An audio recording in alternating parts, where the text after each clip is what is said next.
Congratulations on your 100th episode. 2 years of consistent work that you've been putting in. Great job, man. I've learned a lot through the 2 years.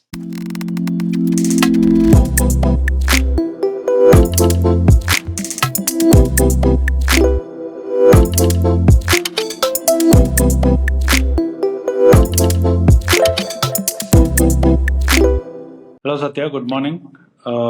Hey, morning. Nice to see you here again. Yeah, It's been a after a long long time since we time. caught up. Yeah, no more monthly ones. We've been, Yeah, it became yearly once now. yeah, it's become a long time, once in 3 months or something. Yeah, we both got Hmm. busy. Congratulations on your 100th episode. 2 years of consistent work that you've been putting in. Great job, man. I've learned a lot through the 2 years. So, Thanks, man. congratulations. Thanks a lot. That seems like pressure now. Why? Why pressure? It's been a tight schedule, no? Week on week, having to be able to bring out content that is appropriate, that people are interested in. At the end of the day, it was about bringing knowledge to the table and bringing knowledge through perspectives. I don't generally speak to bureaucrats and politicians because you only hear the same stuff from them. Hmm. And I speak to change makers who are capable of abstracting certain things that they do Hmm. and turn that into useful nuggets for our audience. So Hmm. it's been a journey of trying to discover what makes sense, why this knowledge might be useful to somebody else. All knowledge is useful at some point, but it can't just be hearing stories alone. And one of the curses of teaching job that I also have is I want to always abstract into some theory that people can understand and take away. Because hearing stories is nice, it feels good at that moment. Hmm. But after you leave, there might be one thing that sticks in your mind, but that you may not be able to abstract it into That's what something I else. wanted to ask you. In the last Uh, 2 years, going back 2 years when you actually started this OoruLabs mm. podcast, what was your original intent? What were your goals? If you had any, and after 2 years, how much of it have you achieved? Do you think? The original intention was to help people understand that society is complex and the choices that you are making and the arguments that you make of why you made the choice is definitely not considering some aspects of this complexity in our society. I wanted to help distill that uh, meaning to people. Who are the actors in the urban area who are involved in solving problems that you think are not being solved, right? How to think about it, who are these players, who are these actors, and I wanted to bring that out via experiences that people have had making change, doing things in the city. So when people do things in the urban area, they have an approach to that. They are either working with the government, some are market players providing solutions, some are civic society actors who are working with the people, right? So there are different sets of people working in different areas. I wanted to bring their perspectives. But the thing that I feel I have not achieved is bring all the story back and say, if you heard this, it feels nice. Some of you might understand right off the bat what it is, but I wanted to relate it back to a concept that you might take away, which you can apply again and again to everything that you see. Let's take the example of traffic, Hmm. right? We all have the same problem. One is there is a lot of congestion and Hmm. there's a lot of pollution. Now, that is actually in our minds when I get out and the traffic is congested and there's a lot of pollution. I say, somebody should solve this. The government should solve this. I have a car, I have to ride it. I need a road. It is congested. Clear it for me and reduce the pollution for me. So you have externalized the problem to someone who you think is responsible. But then what you don't understand is between ourselves, when we make these choices, we have caused something called the collective action problem. So I don't, when somebody comes and talks about traffic and you should use more trains, you should use more buses, you should cycle more, you think of them as what a mad person. I have made a choice of a car. Who is this mad person telling me to change that choice? Hmm. But then if you abstract back and say your choice, you have a right to make that choice. But think about all the other people who made you the same choice that you made or a similar choice that you made. And together we ourselves cause the problem. Now that you think there is a solution, let's keep expanding the capacity to solve, to accommodate all our choices. There is an accommodation of choices. That's when I wanted to kind of at that point bring out this. I've written it in my blog. I can probably link it in the show notes somewhere. Hmm. But that concept of each of our choices has a negative impact larger than the positive impact that it has given us selfishly, right? I have made a choice, it has positively given me some benefit. Of course, the government has some role in it, but the market has also a role. The people who sell the cars also have a role. So I thought that maybe we should bring out more of these concepts and explain. There are enough YouTube videos around this, but I want to apply it to examples like this in urban areas so that maybe people can think about. Then what happens when you understand the collective action problem is you start, oh, I also have a role in this. Maybe I haven't done a good enough job of explaining the theory behind it and then relating it to an example. And now we have enough footage, so probably next season, if I can actually find some time, we may probably have to look at explaining a concept using the footage from these things or somewhere else and then putting it together. Not that there isn't enough of it in YouTube, there is enough, but maybe you don't know how to look for it. I can, and then you can go off and look for more resources and understand more. You kind of gotten all these experts. You spoke about a lot of problems and how to address those problems, and you were expecting the general population to understand it in a much simpler way, and then uh, recognize or and then make changes themselves. Is that? Well, I think that was raising the bar way too high. Possibly, because I do understand that a lot of people don't have time for serious stuff. Hmm. Knowledge itself is expensive in gathering. How much can I learn? What all am I supposed to learn? I have to go back and do my work in the office, which is totally different from what you guys care about. All Hmm. I need is that, can you fill this pothole for me? I don't want to care about all these things. Yeah. But then frustration creeps in when the pothole doesn't get filled. And the Hmm. pothole doesn't get filled because something happened somewhere along the chain. Yeah. Right? Yesterday we were talking about the project management system and you Hmm. were installing cycle stand somewhere, but and then got a permission from somewhere and it that never percolated down. So there is a lack of information system within the government department which Hmm. tells everyone all the way down. And I showed you an example of how we have dashboards which show the work that is happening. I mean, these are systems that are already solved problems, but It's not like the government doesn't have the resources to put all these kind of processes in place, maybe they all the don't want technology in to. place. Why do you think they don't want to? Maybe they don't want to. Maybe that is the There's too when much there of is a gap. accountability in that. No, every time there is a gap, it is a rent-seeking behavior, right? Oh, I don't know, so you need to kind of you didn't talk to me. What do you mean by rent-seeking behavior? You ask for money for moving things along. So your Hmm. file is stuck. Give me money to speed it up. So what this ends up doing, this is a real problem. There is a corruption problem, which is very important, and corruption is there only because we have created inefficiencies in the system that allows us to use that as a lever to extract money. That is what is called rent-seeking behavior. Whenever there is a inefficiency in the system, people can hold that hostage. Whenever there is a miscommunication in the system, the government can hold hostage. It's generally called public choice theory, which is they are also greedy people and they realize that they can tweak certain things. There is power in their hands that if that file doesn't move, you can't do your work. So Hmm. let's squat on it and say, how can I monetize that? So there are people who do that. But at the end, as a society, when the generation moves forward and these things become more and more taboo and not nice things to do and it gets exposed, there is less likelihood of that happening. But still, we are ruled by a set of people from another era who are sitting Hmm. in the government offices who suddenly can't think of the new. They need to Hmm. be exposed to the new and look, the world outside is different. You can't be hanging on. So in these 2 years, I mean, you've spoken to 100 different people who are all change makers from the city, and Bangalore has the highest number of civic action groups, people who are interested in solving urban issues and problems that they care about. Uh, what do you think that has as an impact had on the city?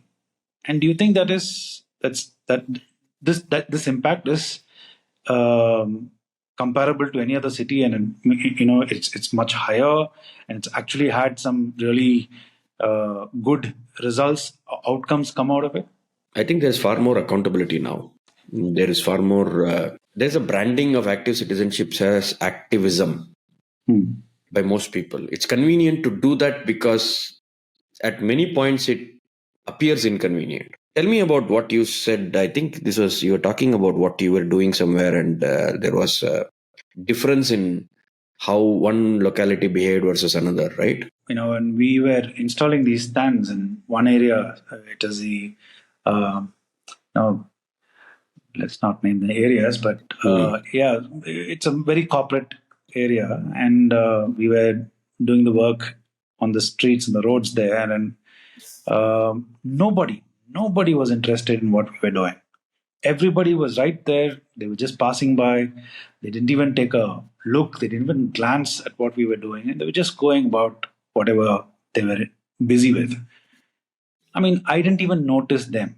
They didn't notice me. I didn't notice them. I just did my job. They were doing their job, and we were all just getting along, getting on by with our work, right? But what really changed was when I went to a residential area, Malleshwaram. I mean, I think I need to say it aloud because from the moment we started, early in the morning, from the moment we started, everybody, young, old, the health nut, the housewife, the auto rickshaw guy, everybody just stopped by to look at what was happening and to inquire what was happening. And there was even an old, doddering old man who just stopped by. I thought he was going to ask me for some water or coffee or something, and then he just turned around and asked me, "What are you doing? What is this?"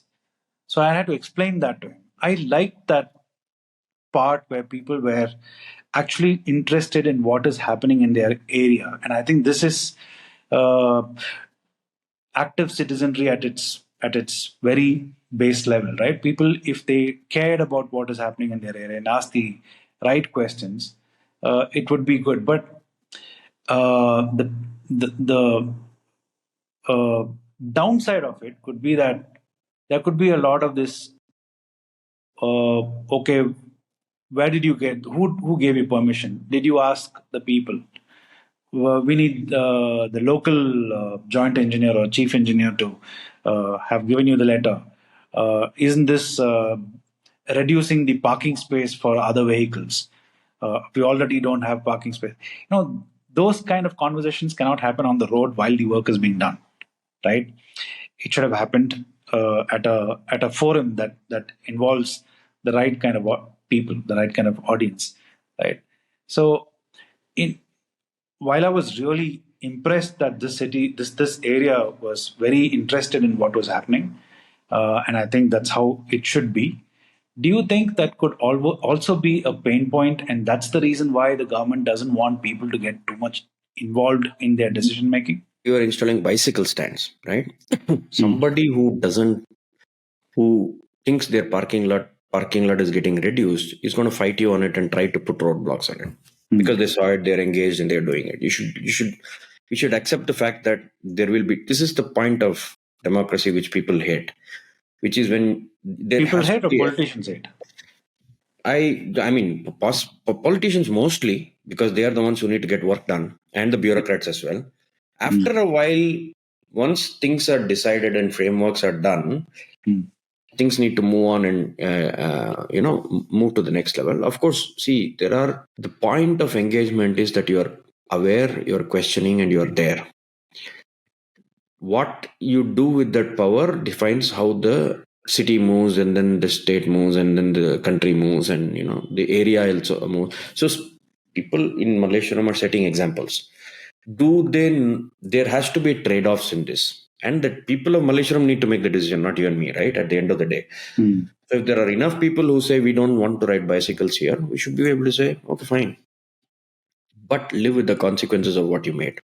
So in order for us to know that there are other consequences, we have to explain why it is important to move in a certain way and not in another way, which means we are approaching uh, problems that we are causing for ourselves, it's not going to be easily solvable. Today, that place, for example, has very good walking and Mm. walking infrastructure at least, and it has benefited the people there. Mm. When other people see that as an example, they say, okay, I want that. On the other hand, there are politicians force through certain projects that they think is valuable for their journey, and their journey is a series of 5-year job seeking journey.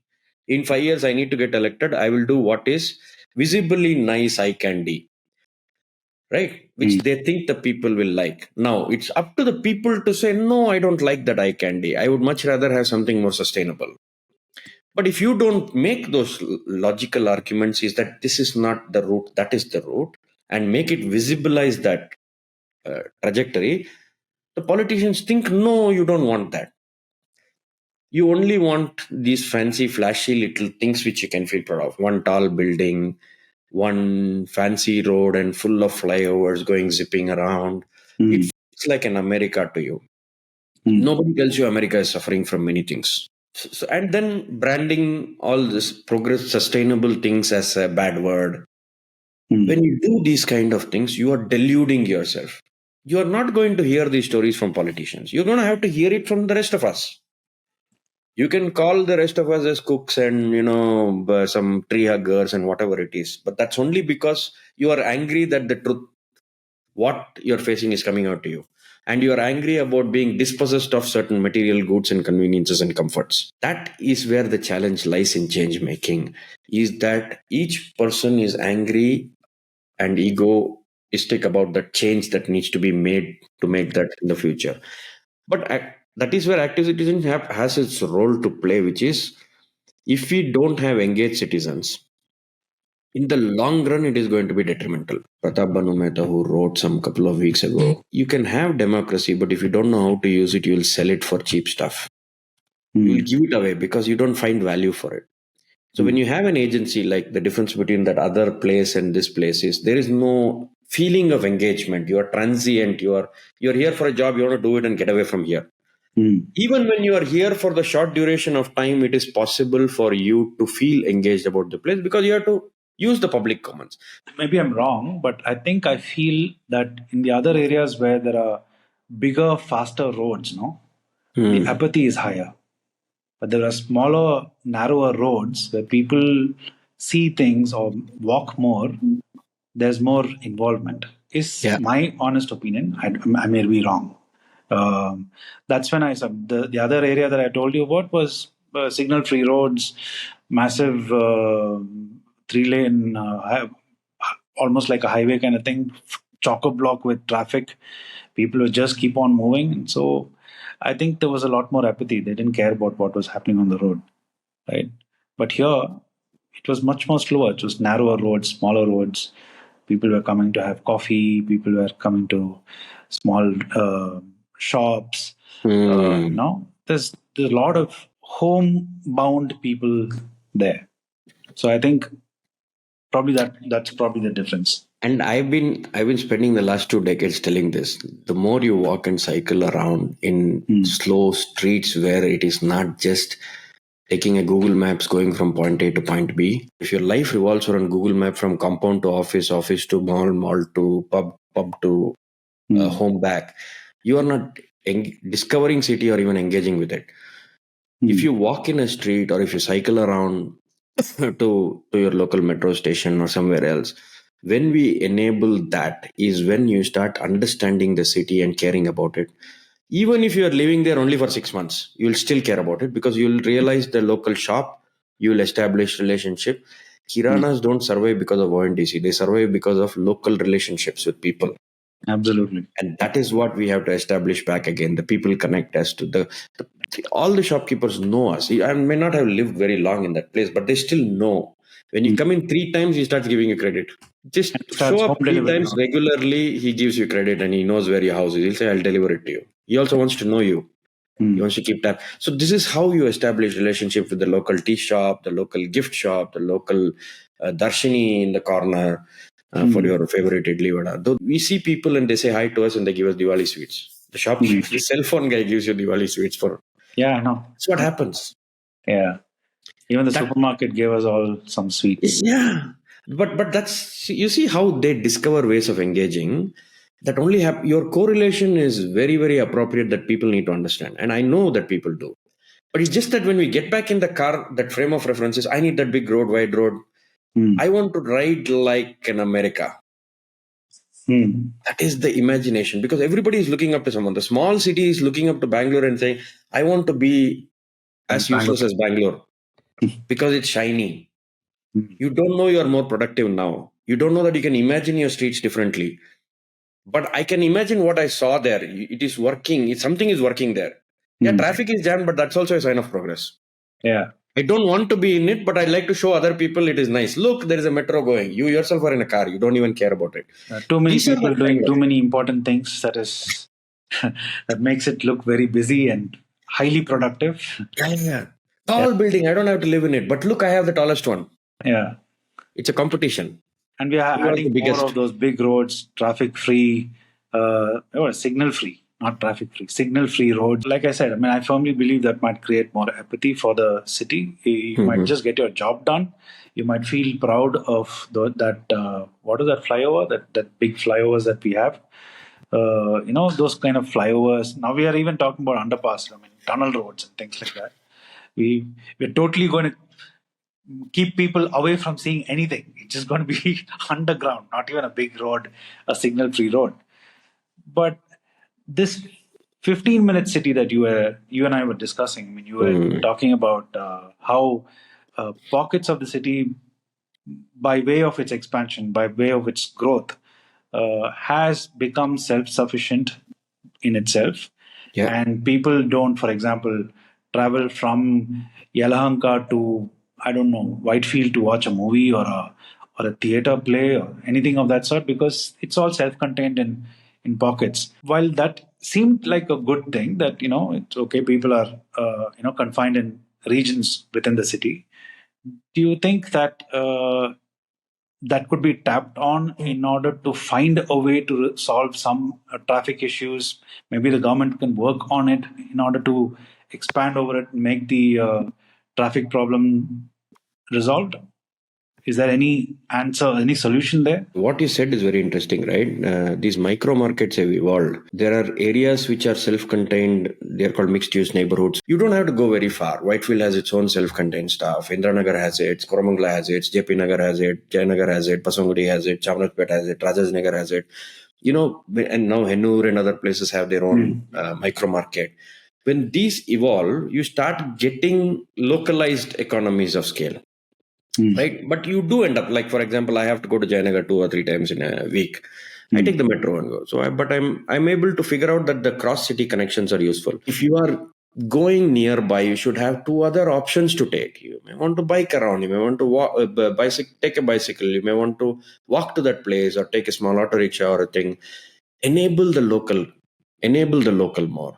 That way, you are self-contained. When companies are starting up, if you don't have a localization economy of PGs and other things, auto rickshaws don't come for small trips mostly. Hmm. You have not enabled share autos which allow you to do these things. Or if companies start giving them bicycles and walk to the neighborhood, then that creates a nice 15-minute city. At least 60% of your employees will be in the local area. 40% will still come from outside, which is okay. If they are on a metro network, they can choose to live somewhere else and travel, right? Some people make trade-offs and choices. Allow them choices. That's what it is. Micro markets is a beautiful place, and the 15-minute city is a natural evolution because you didn't solve the traffic problem. Sometimes not solving the problem is good. It's a Hmm. disincentive now. You live closer because you don't want to take up things that are. Of course, you can say that opportunity was better. I would want to do it, but you make a trade-off, is that you choose a different kind of a transport mechanism. I've not been to Whitefield in 4 years or 5 years now, but I did go last year after the metro came for the first time twice to meet some companies in that area, in the Whitefield area. But otherwise, I don't go there for events or anything. That event is an opportunity cost for me. I'd like to give it up and look at events in my neighborhood and participate in that. I didn't go to Kadlekai Parishi for the last decade at least. Hmm. I've been many times earlier. But then now it is in my neighborhood. I created an opportunity for it here or something else. Hmm. I will go to a Chitrasante in my neighborhood rather than some other equivalent art thing in a different part of town, right? So that also means there are more opportunities for these people to look at these as multiple cities. And then it's only a step away from formalizing and splitting Bangalore into five. So you naturally create smaller cities, which are more smaller areas, which are more local, more people connect and everything else. I still go to Church Street to meet people. That's my favorite hangout now. Yeah, that's as far as you and I go. Yeah. So Just yeah, I'm fine with that. And once in a while, not for so bad, work I guess. related purpose, we may have to travel, but I definitely avoid where there is no metro. I try to tell people, can we meet somewhere near a metro station or something like that? Or if there is a bus service that is direct, that can give me that same thing, I would like that. But buses don't have priority in Bangalore, and that's a very bad thing. Bus priorities are being removed from all other cities also. So that discourages people from taking a bus unless the priority for buses are increased. It's going to be a big challenge for buses to survive. That's a very interesting Anyway, thing you said, that you ask people to come near a metro station to meet. And Bangalore being a startup capital and a lot of freelance work, very prominent in the city, I think it'll be a really nice marketing thing for the metro to actually sell this way. I mean, as in, you meet next to a metro, so you start at a metro mm, point, you end up in a metro point, and you go yeah, back. I think yeah. I mean, that'll reduce some level of traffic and some level of road anxiety people have Yeah, over traffic, over if traveling. if all metros had third wave coffee and co-working spaces or some such thing where you could meet and sit down, have discussions and go, nobody will need to go anywhere else. We need to have suburban. This is why the buses also can do the same. And I'm Mm. just extremely disappointed. Go to London and use a bus. Mm. Any of these countries, it is so convenient, so useful. I just used my foreign card and just tapped on the bus. I didn't think about ticket, I didn't think about buying a card, no WhatsApp, no nothing. A Wi-Fi card that uses tap and pay. Just go tap, move on. You don't even need the Oyster card anymore. You're right. Comfort and efficiency will actually move a lot of people from personal vehicles to public transport. And I've seen that. I've interviewed many Hmm. CXOs in the past campaigns that I've done for Correct. the city. And I've seen many of them take public transport because it's comfortable for them. They get to do their work. They get to have a clear head on the ride to work. They don't have to, they, one of the common things they all keep saying is that the stress that they have while driving, they take that to work and they don't want that, Hmm. right? So they just leave the vehicles back home and then they take the public transport, and it's quite decent for them. I mean, they say, we have a comfort timing that we look Yeah. at, either very early in the morning or after the peak hours. They're quite senior in their company, so they get to choose these kind of things. But it's a heartening sign to see that people are, if there is good comfort and efficiency in public transport, I think a lot of people will find it a no-brainer to move into public transport. But I think we just gravitated towards this sustainable mobility because that's what we both are involved in the city. Yeah. You've also spoken about water, you've spoken about flooding, you've spoken about safety, you've spoken about policy, you've spoken about government financing, a lot of these things. I mean, so many things that you have spoken of with so many different viewpoints, so many different domain experts. Uh, what is the one? Of course, you told me about all the takeaways, the positive takeaways from all of those conversations that you've had.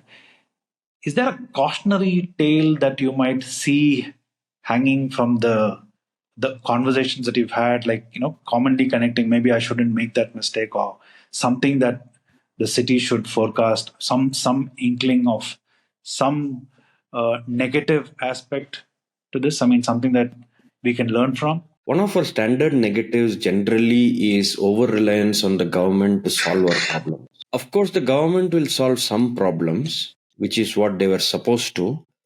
But our expectation that everything needs to be solved by them, including my house plumbing and flushing and electrical wiring. No, I mean, that is the balance that I'm trying to draw, is that there are some solutions that can be achieved by some set of people coming together. There are some set of solutions that are today being consumed by you because it is being provided not by the government, it is being provided by the market in general. from this laptop and the phone that we are using, all the way to the appliances in the house that consume energy, to the stuff that you buy and eat and throw away. These are all provided by the market. It's provided by the businesses which are building these things. When you also go to your office, you're building something. You're either providing a service or you're building a widget that can Mm. be sold. It could be a soap, it could be a microchip, it doesn't matter. You're building something. This provisioning of products and services, the market has a very important role. And there is important concepts that maybe I'll touch upon in the next season, which is there's something called market failure. There's something called collective action. I touched upon it briefly in the beginning. So the cautionary tale in this really is, one is to not continue to think that government has all the answers and that their answers are superior to other answers that we might ourselves have in the non-government space, which is not the government, but in market, between society and the other players, the institutions and other people also. We have things we can do without having to get the government into your living room all the time. And the more you focus on what they want to do, the more you will get suboptimal things because of the nature of governance. Not see, government also is a big word. There is bureaucracy, there is politicians. Mm. And the politicians are wanting to be in that job every 5 years. Mm. So they'll come back to you and say, give me the job back. Mm. And in order to do that, they will show you shiny objects. Hey, look what I did. Or they will do other games which have nothing to do with development and progress and giving you comforts. It Yeah. has nothing to do with that. It'll be, I will play one against the other based on some divisions that they will create, and then they'll play you. Or Mm. worst case, they'll buy you out with money. Mm. Right? These kind of things are there. Ultimately, what do they want to do is by hook or crook get back in the job. Mm. And how you then give them the tools of giving the job back, it becomes very important. What do you care about? Why it's like that Luxembourg president or prime minister or whoever who said long time ago, right? We all know what is the right thing to do, but we don't know how to get our jobs back after doing it, Mm. or how to get re-elected after doing it. So everybody knows what is the right thing to do, but they don't want to do it because you are not going to vote them for, if they give you more walking, cycling tax, better public transport. So I am in my car, I want the wide road, I want the spaghetti up there, I want a tunnel road or whatever, right? I mean, you have your, I That's want a very tunnel. telling of the collective ignorance we as the people have, no? If a I politician don't says want that, to sound so demeaning because a lot of us do know. It is just that we are not coming together in proper groups to talk about this. mm. We are not articulating this as powerfully as mainstream. Who is giving the mainstream narrative? Everybody who is vested in it. Who is selling you whatever they are selling you? They have a narrative to tell. This narrative is for you alone to make a different choice from the narrative that is being sold. Now, either the industry picks up the narrative of sustainability and brings it in and thinks about how the city will have a better quality of life rather than a standard of living. A standard of living is only comfort owned and comfort linked, Mm. convenience linked. Whereas a quality of life is needs certain trade-offs and choices by you. And that has to be made by the people. Do they have enough information? Are they collectivizing in right? Some of us have this. We all know what sustain. It's not that we are not aware. But the minute we hit home or office or wherever, we don't, it's not on top of the mind. Mm. I need water, there's a bottle, pick it up, finish. Now the person who put the bottle there, was he aware? Maybe he was, but the supply chain was easy for him. Buying the plastic bottle water was easy for him because the corporate made the choice. They didn't, the person in the procurement made a choice.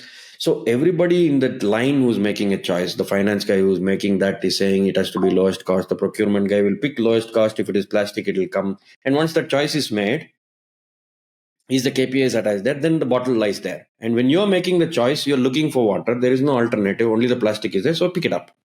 You have to drink water. See how the supply chain is influencing how you're giving this. I just wanted to ask you about this. I mean, many times when you talk to me and you try to explain a lot of things, I've always noticed in this state society market paradigm that we discuss, you have a lot of focus on the market. I found that a little strange. I mean, yes, of course, market forces are quite powerful and influential. But in order to make change happen, isn't society more powerful? But it's a lot more difficult to reach out to society and have them work in unison because most of them are not connected to each other. But isn't society, shouldn't society play a more important role than leaving or outsourcing this role to the market? I mean, don't you think that's a dangerous way that, if you let the markets decide how the cities should be or influence the cities, don't you think that's a bad thing? You're right in saying that the society should have a bigger role to play and we should work more on the society side. It is far more entropic to work with the society because it's so nebulous and so many people with so many choices. With each brain is different, each person's ego is different, each person's way of behaving is different. There is age, there is socioeconomic factor, there are so many other pieces that come into play, right? So how a young person thinks is different from how an older person thinks. How a rich person thinks is different from how a poorer person thinks. All of these have a role to play, and that is just segmented. Even within the rich, each person is different. Yeah. So it's so much more entropic. But I don't disagree with your point that society is making the choices. If you are influenced as a society, maybe when you go into your office also, you might think differently about how you're making those choices. And when you are going and sitting in Vidhan Sabha as a politician or going in MS building as a bureaucrat, you may think differently if you are influenced as a society. I don't fundamentally disagree with you at all. And all of us are working on that. That's why we began this conversation on active citizenship and its pitfalls and everything else. One hand, you see what benefits it gives. Another hand, the trade-offs are it comes with its own slowness and all these things, right? Today, we are in a hurry to catch up. You don't have time for all these things, which means you will make certain choices top down, which may not be sustainable. And it is useful to keep the government out of your daily transactions and only have them where the market is causing a problem for us. That's when we run to them, right? Now, market sold you cars, but then we had a problem on the roads. Then we go to the government and say, you solve that alone. Of course, you have to solve the pothole and all of those kind of things. But I'm just trying to say that the biggest problem is society first. We as people don't think of we think of me first and not you first. That itself is the biggest problem in solving the problem, is that we don't think of the collective. We don't understand how to think of the collective. We don't collectivize enough to think about the collective. We don't meet the other. There is an other in the society. We don't meet the other. We make references of the other. We imagine the other. We don't meet them enough. That's because our public spaces are not walkable. Where will you meet the other? How will you meet other people of the different socioeconomic strata if you don't be out there? The public space is the biggest equalizer, and 90% of our public space is footpaths. The lack of attention that we show in what's around us while we are traveling in our cars, because we are just fixed on reaching from point A to point B.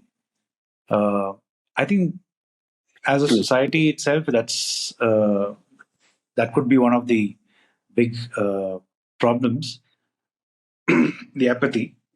But I think that's seeping into the living room also, because these market products that you have, you see in dining tables, people are looking at their phone, not at each other.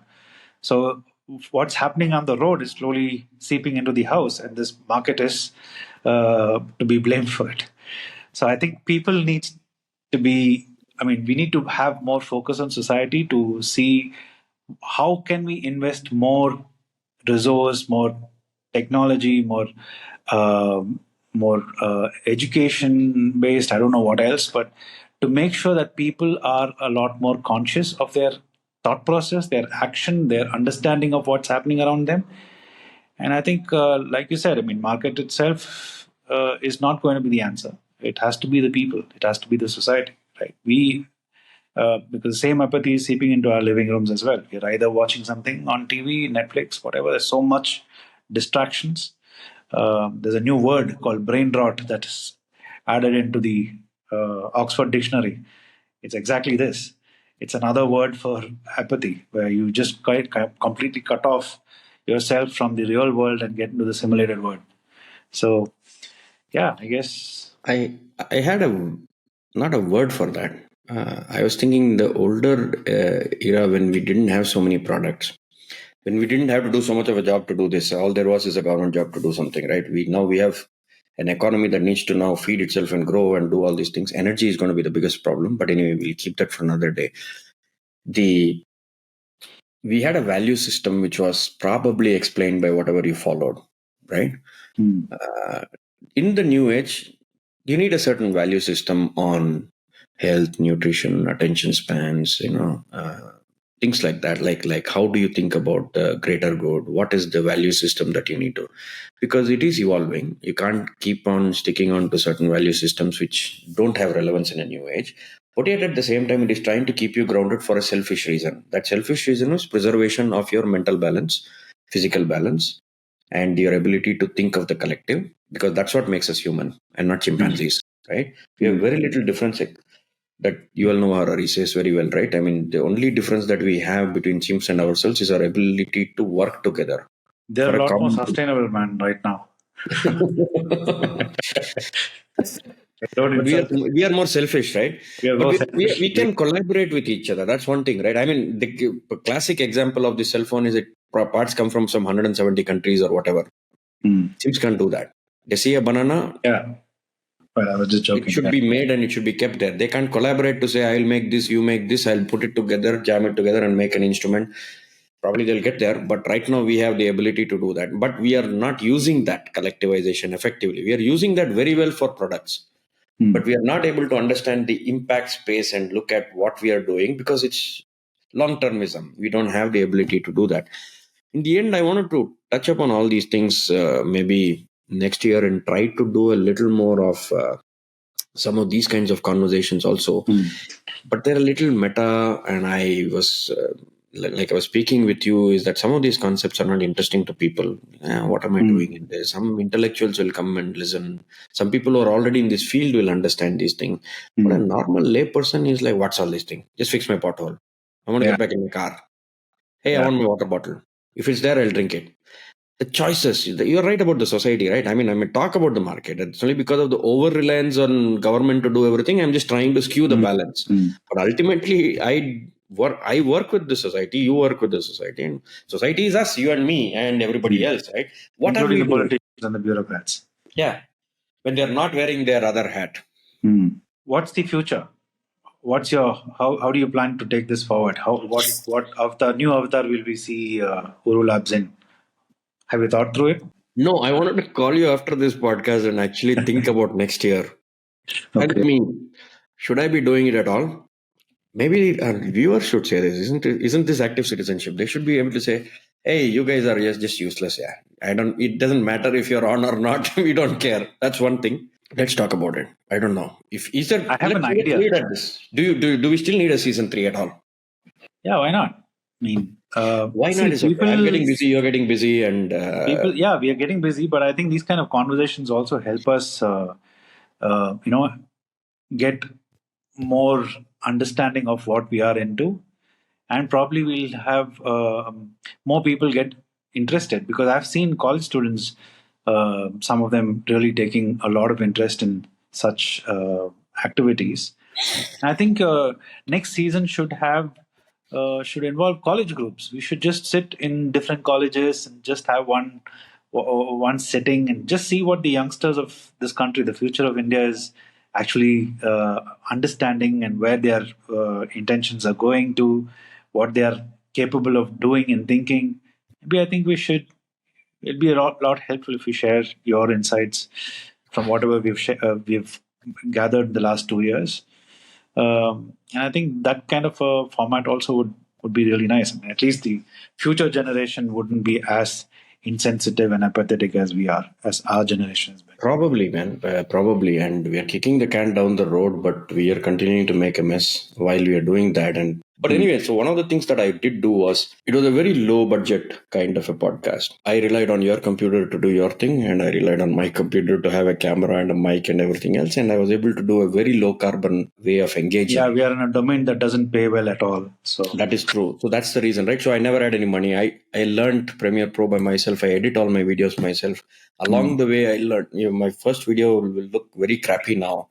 But after 100 videos, it is slightly decent. I don't have to do fancy editing. I don't have to do hundreds Mm. of things. That's not your core So competency, anyways. We it just is want. not. But then I learned enough to know that, okay, there's a pattern. I'll put this, I'll put that, I'll put that. I have an intro music which you made for me. And, I have a standard template which I can quickly assemble together, edit. Editing the captions is the biggest challenge. All our Indian English translates crappily. I can't again pay for AI tools. I don't have money. So I'll just manually edit every caption. That was the biggest thing. Closed captioning that I put out because our language sometimes the volume is Yeah. not good. Somebody's camera is not good. Something happens. I don't have time to reshoot. So it was an extremely low budget, but that could give. I focused on the content. I wanted people to find it interesting. So that was what it was. And the guests were very, really, really, really useful. Yeah. I mean, the people were amazing. The kind of people I've The interviewed over insights the they've past given, year. yeah. And I'm forever grateful that you had this platform and so many ideas were shared and a lot of understanding happened. And now I have a lot more empathy towards the system. Mm. If nothing else, that is my biggest takeaway. But we do I know it is broken and we do want to Yeah, fix we it. know people. Yeah, for all its imperfections and how much we used to curse before I Yeah. got into all of these things. And the system is broken. This country is going to the dogs and all of that stuff. But there is some miracle with which things work still, and that's because of people who understand and who put in their efforts with very little in gratification. I will probably do a lot more on Hmm.